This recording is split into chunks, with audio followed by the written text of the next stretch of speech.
I was a regular user of dating apps when I was younger. Thankfully, I don't use them anymore. I actually did eventually end up meeting my wife on OkCupid, but this is about a bad experience I had with someone from Tinder. It was about 5 years ago, and I was hoping to find love, or at least find some kind of meaningful connection.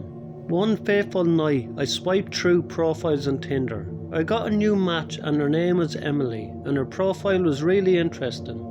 She went to the trouble of actually filling it out, something that I appreciate. Her pictures was also great, but not unbelievable like some of them out there. A lot of them seem fake. I'm sure it's even worse now, but back then it was pretty bad too. I made the first move and we exchanged a few messages and quickly hit it off. Emily seemed intelligent, funny, and shared many of my interests. It wasn't long before we decided to meet up in person. She suggested a dive bar in our city, but it was on the other side of town. I agreed. The day arrived, and when I went to the bar, I was feeling a little nervous. She was blonde with green eyes. I scanned the room trying to spot her amongst 5 or 10 people. As I turned my head, there she was, standing at the entrance behind me. She looked just like her pictures. I approached her with a smile and she smiled back. Then we got a table and had some drinks and the conversation flowed. And the connection between us felt genuine. It was like we'd known each other for a long time. I was pretty thrilled that it was going so well. Time slipped away and we'd laughed, talked and shared some stories for about an hour. Emily suggested continuing our date at her place. I was taken aback. I'd never been that type to do that kind of thing on the first date, but I couldn't pass it up. So I accepted. We left the bar and started walking down the sidewalk. She told me her place was only about a 10-minute walk. As we arrived at the apartment, I couldn't help but notice how eerily quiet the building was. It was an older building, probably built in the 70s. The hallways were musty and it seemed that over half the lights were burnt out. There was stains on the walls and on the carpet. Plus there's many large holes in the carpet as well. It was unsettling, but I couldn't blame Emily for this. It's hard to make rent in the city, and a lot of buildings are substandard to be honest. Mine wasn't much better at the time. I followed her inside, hoping it was nothing. When we entered the apartment, a subtle odour lingered in the air. The scent, I couldn't quite place it. It was different from the smell in the hall. I figured she had pets maybe. Or maybe it was the cat's litter box that needed to be emptied. I was put off by the smell, but it wasn't bad enough that I had to leave. Emily and I sat on the couch in our living room. We opened a bottle of wine and continued talking. Not much happened between us right away, but after about a half hour the door opened. I thought it was a roommate or something. She didn't even tell me if she had one or if she was living alone. Seconds later, a large man stood in front of the two of us. He looked angry. He was around my age, but he was 6'4" and had a long brown beard and a backwards baseball hat. It wouldn't take a genius to tell who he was. I knew right away that it was her boyfriend. I looked over at Emily and she was crying, and I looked back at the guy and he was yelling at me to get the F out. I didn't waste any time. I got my shoes and I headed out the door. I was gone in less than 10 seconds. I speed walked down the hallway and out the building to the street, looking back every few steps, but nobody was following me. I caught the bus home, still shaking from the adrenaline. I couldn't believe what happened. I figured Emily was trying to use me to get back at her boyfriend, or to make him jealous. She must have planned for him to walk in on us. It was a really dirty move, both for me and for him. There's no telling what the guy could have done to me. In a way, I was lucky that he left me alone. I obviously unmatched Emily and took a long break from dating apps. I really should have reported her for what she did, but I wanted it to be done. I never saw or heard from her again, and luckily all of my following experiences with dating apps have been really positive.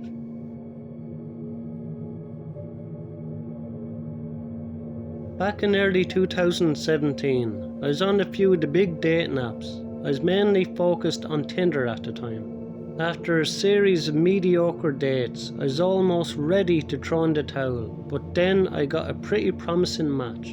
Her name was Lila. Her bio caught my attention as soon as I saw it, and I swiped right. I was really hoping that she would match me. From what I could tell, she seemed like a fun and interesting person, and to my surprise we actually matched. After a few initial messages, our conversation flowed, and we had more than a few things in common. We really seemed to be hitting it off. We decided to have our first day at a local park, then we could decide what to do together. When the day of our meeting arrived, I sent her a message to confirm. She answered right away and assured me that she would meet me there at 7:30. There was a big gate at the front of the park, and that was the spot where we decided we would meet. I headed there and got to the gate, scanning the faces in the crowd, hoping to catch a glimpse of Lila. Just when I was about to message her, my phone buzzed with a notification. It was Lila requesting that we meet at a different spot a few blocks away. It was just a street corner. I didn't know why she would want to do that if she was just a few blocks away. Then why not just come and meet me?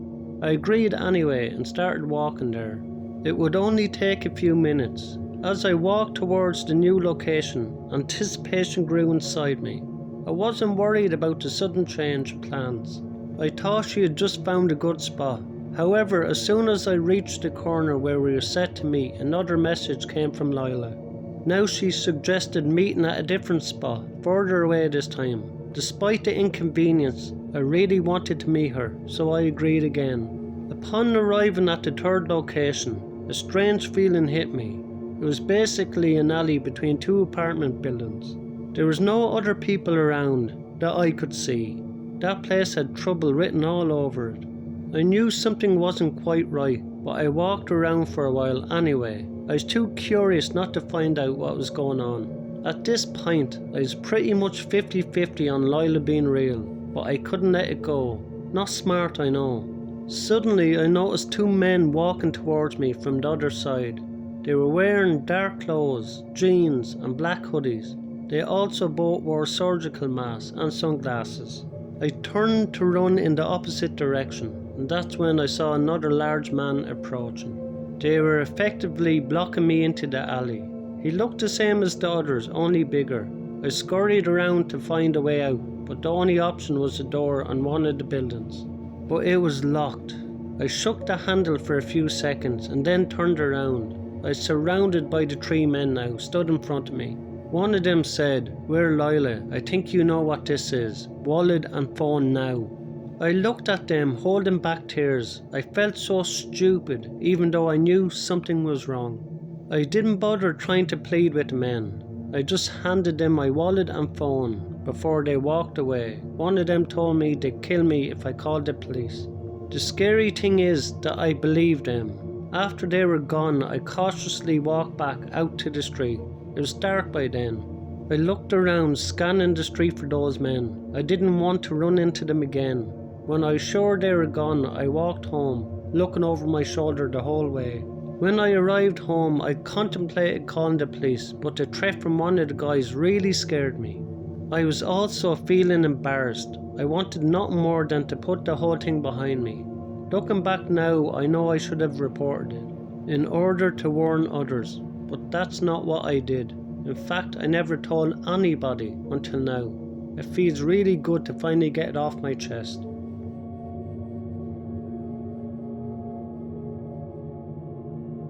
I'm a 28-year-old guy, and this happened when I was 27. I'd been using Tinder for a few months with no success. I had swiped left and right on countless profiles, and no one seemed interested. That was until I got a match with Sheila. Her profile picture was a bit blurry, but I could tell that she was really beautiful. She had long blonde hair and green eyes. Her bio said that she loved hiking, reading and trying new restaurants. A pretty basic description, but I didn't have a lot of options. I was happy just to get a match. We started chatting on the app, and I was surprised by how well we clicked. Our conversation flowed easily, and we had a lot in common. After a few days of talking, I asked if she wanted to meet up. She agreed and sent me a location where we could meet. I didn't think much of it, and I didn't even bother looking up the address beforehand. On the day of the date, I got in my car and followed the GPS to the location. As I drove, I eventually found myself in the country. I was surrounded by wheat fields. There was not any bars or restaurants, so I was confused. I had expected to meet her in the city where there would be other people around, but I found myself in a desolate area with no signs of life. The trees towered over me and I felt scared. I tried to shrug off the feeling and kept driving until I reached the address. I pulled up to an old abandoned looking house with boarded up windows and rusty fence surrounding it. My heart sank. I immediately knew something wasn't right. I started to panic and decided to turn back. I didn't know if Sheila was real or not, but I couldn't risk it. That house looked like it was straight out of a horror movie, and I made my way back to the city. I noticed a car following me. It was tailgating me and honking its horn aggressively. I tried to speed up, but the car stayed right behind me. It even bumped the back of my car at one point, causing me to swerve a little bit. I was so confused, but I kept driving. I was hoping the car would eventually turn around and give up. As soon as I reached the city limits, the car did turn around and sped off in the opposite direction. I let out a sigh of relief and pulled over to the side of the road. My hands were shaking and my heart was pounding. I was careful to make sure I wasn't being followed, so I didn't drive home right away. I circled the city for about half hour, and then I pulled into the gas station parking lot. I pulled out my phone to text Sheila, but I noticed her profile was no longer on Tinder. It had been deleted. Not entirely surprising, but in the commotion I wasn't thinking straight. At that point I still kinda thought that she was real, but she wasn't. I'd realised that I was set up. The whole thing was a trap. My mind raced with questions. Who was Sheila, and why did she want me to meet her in the middle of nowhere? Who was in that car that followed me, and what did they want? I knew I had dodged a bullet, and I felt grateful to be alive, but at the same time I felt disappointed and used. It was a real blow to my self-esteem, because the only match I got on Tinder turned out to be some psycho who tried to run me off the road. They probably would have done much worse to me if I had gone into that house. I swore off Tinder after that incident. I couldn't trust anyone on that app anymore, and I didn't want to get myself into harm's way again. Thanks a million to everyone who likes, comments and subscribes to my videos. I really appreciate it. If you'd like to help out the channel, my Patreon link is in the description below. If you enjoyed these stories, you'll enjoy the 3 stories in the box above. Thank you.